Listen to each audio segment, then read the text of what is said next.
The crack of dawn painted the horizon in hues of gold and crimson as Joshua Quentin stared out across the rugged landscape of Fort Davis, Texas, 1875. The distant mountains cast long shadows over the small homestead he'd built with his own 2 hands, a proud testament to 3 years of back-breaking labor in this unforgiving corner of the West. He smoothed down the wrinkles in his best shirt and adjusted his collar for the 5th time that morning, his heart pounding like a stampede of wild mustangs. Today was the day his mail-order bride would arrive. "You look like you're about to face a firing squad, not meet your future wife," drawled Samuel Wilson, Joshua's closest friend in these parts, as he leaned against the doorframe of the modest cabin. Joshua ran a hand through his freshly trimmed brown hair. "Maybe I am. What if she takes one look at me and decides to hop right back on that stage?" Samuel chuckled. "Then you'll be no worse off than you were before." But from her letters, this Abigail Rowland sounds like she knows what she's getting into. Joshua nodded, though the knot in his stomach refused to loosen. The letters they'd exchanged over the past 6 months had revealed a sharp-witted, determined young woman from Boston who claimed to be ready for the challenges of frontier life. But words on paper and the harsh reality of West Texas were 2 entirely different matters. "It's nearly time," Samuel said, checking his pocket watch. "The stage should be arriving any minute now." The journey to town was mercifully short, though each hoofbeat of Joshua's mare seemed to match his racing pulse. Fort Davis had grown considerably since he'd first arrived, though it was still little more than a collection of wooden buildings huddled in the shadow of the fort that gave the town its name. The stagecoach station bustled with activity as Joshua dismounted and tied his horse to the hitching post. The rumble of approaching wheels sent a fresh wave of anxiety through him. He straightened his back and removed his hat as the dust-covered coach rolled to a stop. The driver set the brake and hopped down to open the door. First emerged an elderly couple, followed by a traveling salesman clutching his sample case. And then, framed in the doorway of the coach, stood a young woman in a travel-worn blue dress, her honey-blonde hair peeking out from beneath a modest bonnet. "Miss Rowland," Joshua called, stepping forward. Her eyes, the color of summer skies, found his across the busy station. "Mr. Quentin?" Joshua nodded, suddenly unable to find his voice as she descended from the coach with graceful steps. She was smaller than he had imagined, barely reaching his shoulder, but there was a quiet strength in her posture that her letters had only hinted at. "I'm pleased to finally meet you," Abigail said, extending a gloved hand. Joshua took it gently. "The pleasure is mine, Miss Rowland. Was your journey difficult?" "Nothing unbearable," she replied with a small smile that transformed her face, bringing warmth to features strained by exhaustion. "Though I confess I'll be happy not to see the inside of another stagecoach for quite some time." Joshua helped retrieve her trunks and load them onto his wagon. The ride back to his homestead was filled with cautious conversation as they tentatively navigated the strange territory between strangers and intended spouses. "Your letters mentioned you've built quite a life here," Abigail said, her gaze taking in the rugged landscape surrounding them. Joshua nodded. 3 years of work.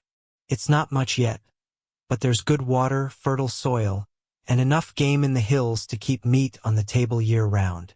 "You hunt often?" she asked. "Most every week."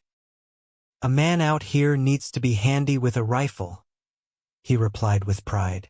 "Been hunting since I was a boy in Tennessee. My pa taught me to track deer before I could even write my own name." Abigail nodded politely, though something flickered in her expression that Joshua couldn't quite read. As they crested the final rise before his homestead, Joshua felt a surge of pride. The cabin was modest but solid, with a porch he'd added just last spring. A small barn housed his livestock, and beyond stretched several acres of land he'd begun to clear for farming. "It's not Boston," he said apologetically as he helped her down from the wagon. "No, Abigail agreed, surveying her new home with those thoughtful blue eyes. But Boston didn't offer me much of a future. Here, at least, there's possibility.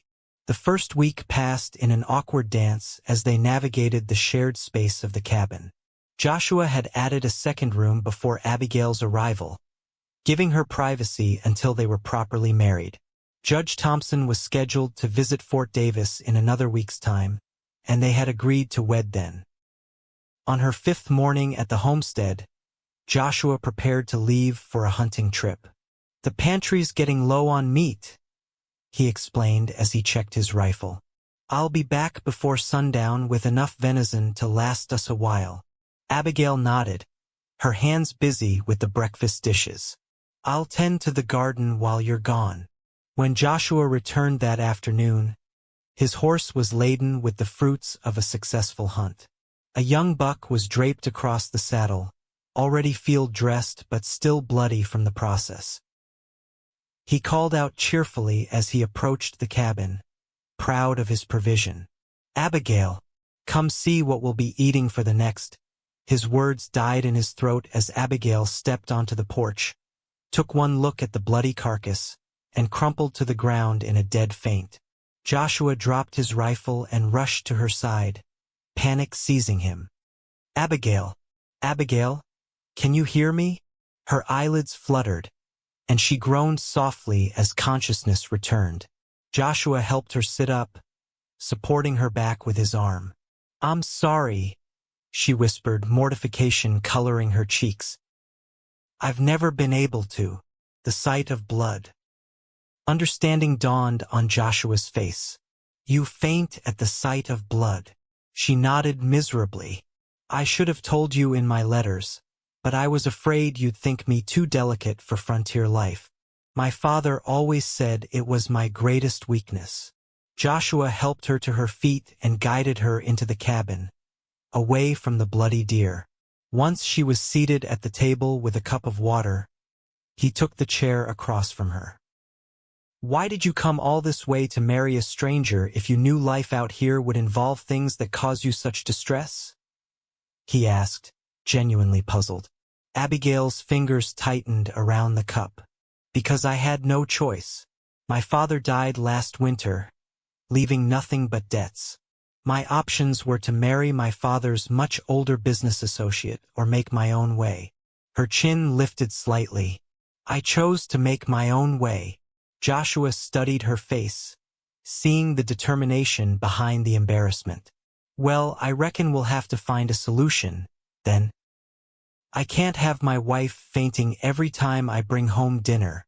"I'm not your wife yet," she reminded him softly. "No," he agreed. "But you will be in a few days unless you've changed your mind." Abigail met his gaze steadily. "I haven't changed my mind. I keep my promises, Mr. Quentin." The next day, Joshua rose before dawn and disappeared into the barn. Curious, Abigail watched from the window as he loaded tools into his wagon rather than preparing for a hunt. When he returned that evening, there was no game, but his face was alight with purpose. "I've made a decision," he announced over supper. "I'm going to become a farmer." Abigail nearly choked on her stew. "A farmer? But you're a hunter. You told me yourself it's in your blood." Joshua shrugged, his expression resolute. "A man can have more than one thing in his blood. My granddaddy was a farmer back in Tennessee before he took to hunting.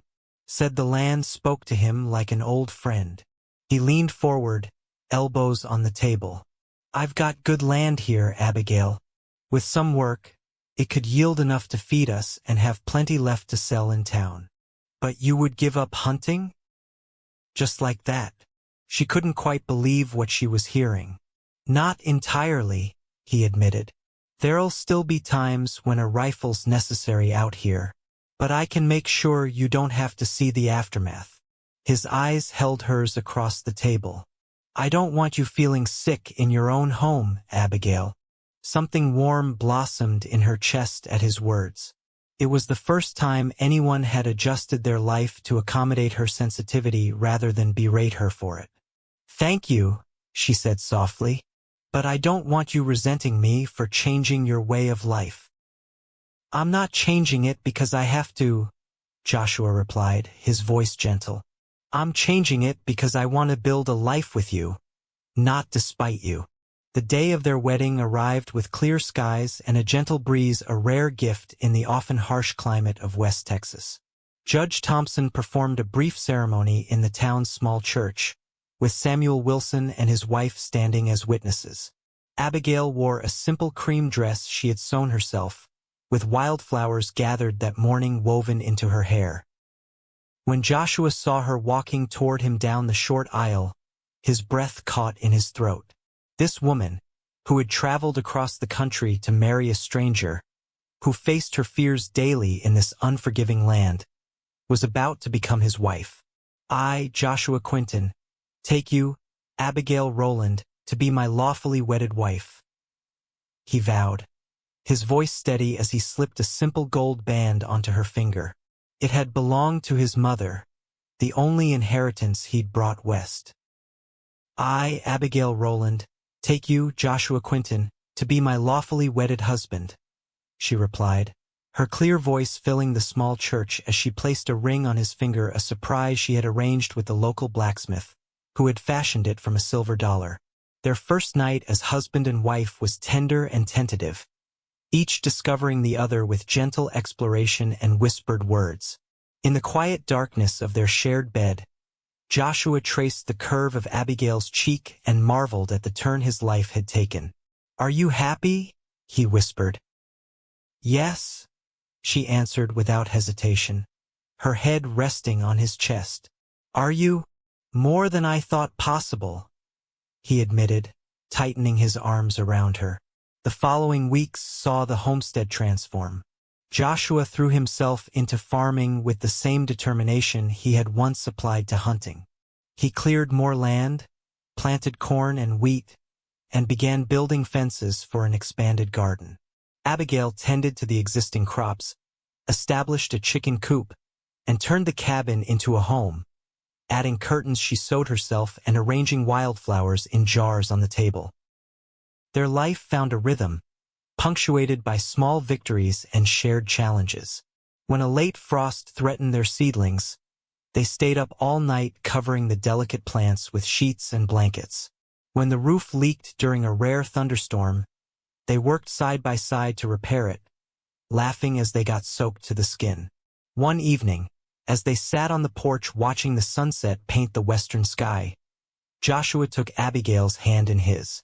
I received a letter from a merchant in El Paso today, he said. He's interested in buying our surplus grain when harvest comes. Abigail's eyes widened. That would mean a steady income, wouldn't it? Joshua nodded, excitement evident in his face. It would. And there's something else I've been thinking about. He hesitated, suddenly uncertain. What would you think about expanding the farm? There's a parcel of land adjoining ours that's for sale. With more acreage, we could grow more than just grain. Maybe plant fruit trees, raise more cattle. It sounds wonderful, Abigail replied, squeezing his hand. But can we afford it? Not yet, Joshua admitted. But with a season or two of good harvests, and if this deal with the El Paso merchant works out, we could make it happen. Abigail leaned her head against his shoulder. Then that's what we'll work toward. As summer gave way to autumn, their first harvest exceeded even Joshua's hopeful expectations. The land, it seemed, was eager to reward their labor. They filled the newly built root cellar with vegetables, stored grain in the barn, and Joshua took a wagon loaded with surplus to El Paso, returning with more money than he'd seen at once in his entire life. We did it, he said triumphantly, showing Abigail the payment. And the merchant wants to contract with us for next season as well. Their celebration that night was filled with joy and plans for the future. As they lay together in the darkness afterward, Abigail took Joshua's hand and placed it on her stomach. I have news too, she whispered. We're going to have a baby. Joshua froze, then let out a whoop of joy that probably woke every animal in the barn. He pulled Abigail into his arms, peppering her face with kisses. "When? How long have you known?" he asked, his voice full of wonder. "The baby should arrive in late spring," she replied, laughing at his enthusiasm. "I've suspected for a few weeks, but I wanted to be sure before I told you." Joshua's expression suddenly sobered. "Are you afraid? Out here, without proper doctors nearby?" Abigail considered this. "A little," she admitted. "But women have been having babies in remote places forever. And Mrs. Wilson was a midwife back east. She's already promised to help when the time comes." Winter in Fort Davis could be harsh, but that year brought only a few light snowfalls and crisp, clear days that allowed Joshua to continue working on improving their homestead. He built a cradle from oak he'd hauled all the way from the nearest lumber mill, and expanded their bedroom to make space for the coming addition to their family. Abigail's belly grew round beneath her dresses, and Joshua found himself marveling at the miracle taking place before his eyes. Often, he would place his hand on her stomach, waiting for the strong kicks that signaled their child's impatience to join the world. One February evening, as a rare snowfall blanketed the land in white, they sat before the fireplace discussing names. "If it's a girl," Abigail said, her fingers working a tiny knitted cap. "I was thinking of Margaret after my mother." Joshua nodded. "Margaret Quentin has a fine sound to it. And if it's a boy, what about David after your father?" Joshua smiled, touched that she remembered. "David Quentin. I like that." As Abigail's time drew nearer, Joshua found himself growing increasingly anxious. He arranged for Samuel's wife to stay with them for the week surrounding Abigail's expected delivery date, and made sure they had everything the midwife had recommended. "You're more nervous than I am," Abigail teased as he triple-checked their supplies one evening. "I just want everything to be perfect," he admitted. Abigail's labor began on a bright April morning, as the wildflowers carpeted the hills surrounding their homestead. Joshua sent for Mrs.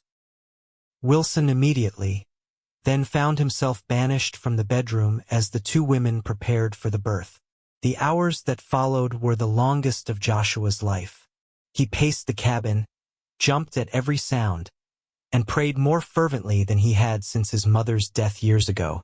When Abigail's cries intensified, it took all his willpower not to burst into the room. Finally, as the sun was setting, a new cry joined Abigail's, the strong, indignant wail of their newborn child. Mrs. Wilson emerged from the bedroom some time later, her face tired but smiling. "You have a son, Mr. Quentin. A healthy boy with a fine set of lungs. You can go in now." Joshua entered the bedroom on shaky legs. Abigail lay propped up on pillows, her hair damp with sweat but her face radiant as she cradled a small bundle against her breast. She looked up as he approached, her smile so full of joy it took his breath away. "Meet your son," she said softly. "David Joshua Quentin." Joshua sank to his knees beside the bed, overwhelmed by the sight of his wife and child. The baby was red-faced and wrinkled, with a shock of dark hair that promised to be as brown as Joshua's own. "He's perfect," he whispered, reaching out to touch the tiny hand that had escaped the blanket. To his amazement, the baby's fingers curled around his own in a surprisingly strong grip. "He looks like you," Abigail said. "Poor child," Joshua joked, though his voice was thick with emotion. As spring turned to summer, baby David thrived, growing stronger each day. Joshua found himself dividing his time between tending the crops and marveling at his son's development. The first time David smiled a toothless, drooly grin directed at Joshua as he sang a lullaby was a moment he knew he would treasure forever. Abigail recovered quickly from the birth and soon was back to her regular duties around the farm, though now with a baby strapped to her chest or napping nearby. Joshua often found himself pausing in his work just to watch them, his wife and son, the family he'd never dared hope for when he'd first arrived in this wild country. Their second harvest was even more bountiful than the first. With the profits, Joshua was able to purchase the adjoining land he'd dreamed of, expanding their homestead to nearly twice its original size. They celebrated by hosting a small gathering for their friends from town, with Samuel and his wife, the storekeeper and his family, and even Judge Thompson in attendance.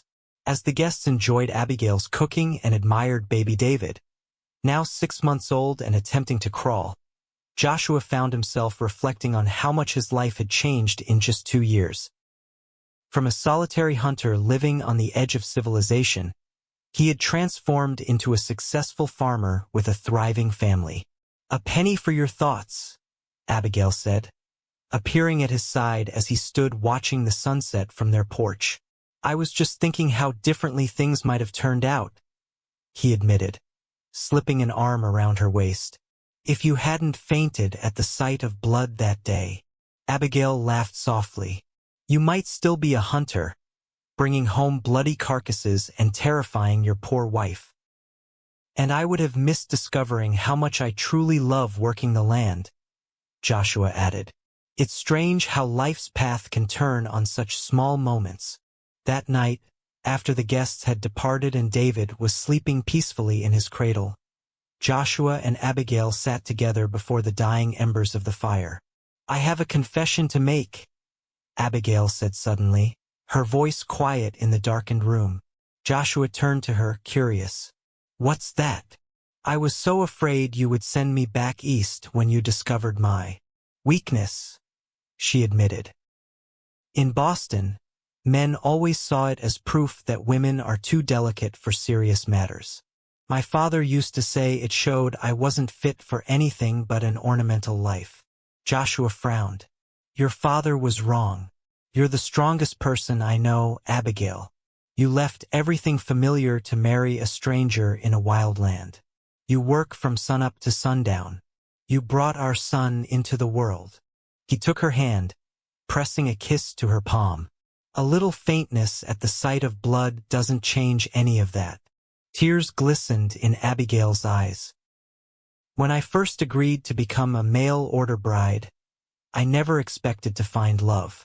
I hoped for respect, perhaps friendship eventually. But this," she gestured between them, "this is so much more than I dared hope for." Joshua gathered her into his arms. "When I sent away for a bride, I was looking for a companion, someone to help with the homestead. I never imagined I'd find the other half of my soul." As the years passed, the Quentin farm became one of the most prosperous in the Fort Davis area. Joshua's decision to focus on farming rather than hunting had proven wise beyond its initial purpose of sparing Abigail distress. Their orchards produced the sweetest apples in the county. Their cattle herd grew steadily, and merchants from as far away as San Antonio sought contracts for their grain. David was joined by a sister, Margaret, when he was 3, and another brother, William, 2 years after that. The cabin that had once seemed spacious for a single man became a bustling home filled with children's laughter and the comfortable chaos of family life. On their 10th wedding anniversary, Joshua surprised Abigail with a gift that brought tears to her eyes: the deed to a newly built house on their property. A proper 2-story home with glass windows, a large kitchen, and enough bedrooms for their growing family. "It's beautiful," she whispered as he showed her through the rooms, the children racing ahead to explore.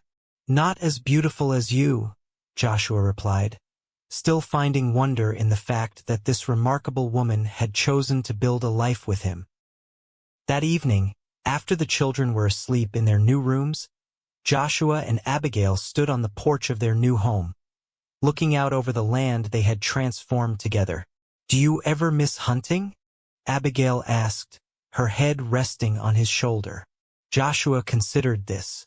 "Sometimes I miss the quiet of the forest, the challenge of the tracking. But no, I don't regret the choice I made." He turned to face her, taking both her hands in his. "Every time I see our children running through fields we planted, every time I watch you gather eggs from chickens we raised, Every time I sell crops we grew, I know I made the right decision. Even though it all started because I embarrassed myself by fainting, she teased. Especially because of that, he replied with a grin.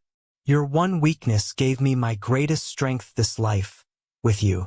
As stars appeared in the vast Texas sky above them, Joshua Quentin held his wife close, grateful for the twist of fate that had brought them together. A mail-order arrangement that could have ended in disaster had instead blossomed into a love story neither of them could have written for themselves, all because a Boston lady fainted at the sight of blood, and a stubborn hunter decided to become a farmer instead.